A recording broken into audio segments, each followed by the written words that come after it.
Look, let's cut the crap. Fear isn't real. It's a chemical illusion your brain throws at you because it's too lazy to deal with uncertainty. And the worst part? You believe it. You let it control you. You let it stop you from taking action, from speaking up, from actually living. But today, we're going to dismantle that nonsense, brick by brick. And by the time we're done here, you'll never look at fear the same way again. Think about it. How many times has fear stopped you from doing something you actually wanted to do? How many times has that little voice in your head said, "What if you fail? What if they judge you?" And how many times did you back down? But here's the kicker. Most of the things you fear never even happen. Your brain is just running worst-case scenarios on repeat.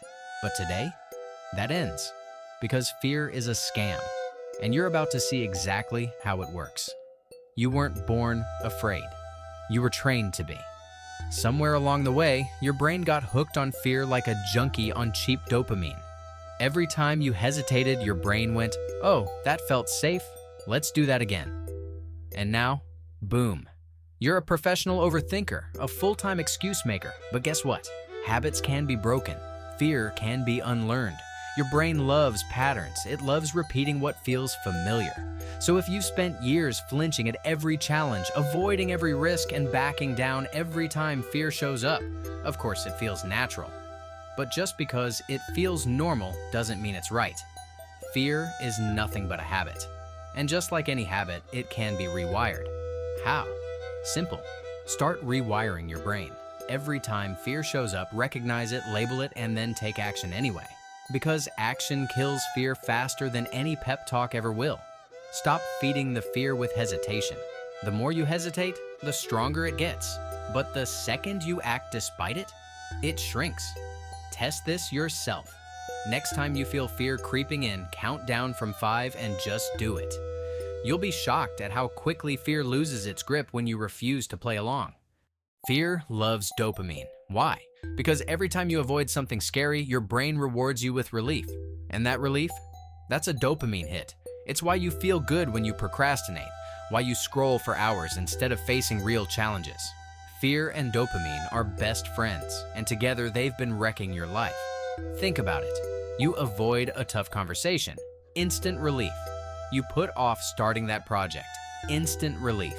You dodge the gym because you'll start tomorrow. Instant relief. But here's the problem. Your brain is learning that avoidance equals pleasure, and the more you feed that cycle, the harder it becomes to break. So here's what you do. Flip the game. Start using dopamine as a reward instead of an escape. Work first, then reward. 1 hour of deep focus, then you can have your hit, watch a video, scroll a little. But right now, you don't deserve it. Not yet. And let's get real. Half the stuff you're consuming is just keeping you weak. Watching people live their lives instead of living yours? That's not entertainment. That's self-sabotage. Every time you choose easy dopamine over real progress, you're training yourself to be weaker. Break the cycle before it breaks you. You think multitasking makes you productive? Wrong. It makes you useless at everything. When you do 4 things at once, you're not doing 4 things. You're doing nothing. Your focus is getting sliced into tiny, worthless pieces. Stop. Pick one thing. Kill distractions. Do it right. Because real winners don't multitask. They dominate. One task at a time. Your brain wasn't built to juggle 5 things at once. And every time you try, you're just training yourself to be scattered, distracted, and ineffective. The best in the world don't split their focus. They go all in. They lock in so hard that nothing else exists. And that's why they're at the top. Want proof? Look at the best athletes, entrepreneurs, or artists. They don't half-ass 10 things. They go all in on one. And that's why they win. Your focus is your most powerful weapon. But if you keep letting distractions pull you in 100 directions, you'll never master anything. Turn off your notifications right now. Go to your settings and do it. The world isn't going to end if you don't reply to a WhatsApp message in 3 seconds. If it's urgent, they'll call. But if you keep jumping at every buzz and ding, you're training your brain to be a nervous wreck. Your phone isn't just stealing your time, it's stealing your courage. Every time you reach for it to escape boredom, discomfort, or fear, you're reinforcing the habit of avoidance. And the more you avoid, the weaker you get. And let's be honest, how much of what you're checking actually matters? How much of it is just noise, filling your brain with nonsense while stealing your time and energy. Create no phone zones. Your brain needs silence. No, you don't need to check Instagram 47 times a day. What you need is control. Start exposing yourself to small doses of fear.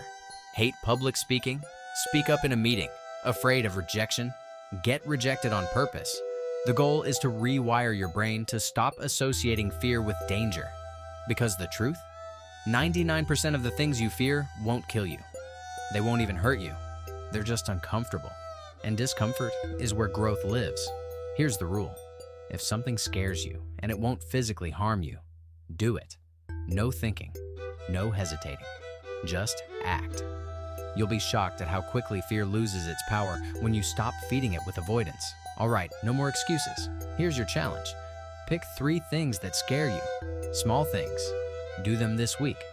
Face them head on. Then, come back and tell me what happened. Because fear only wins if you let it.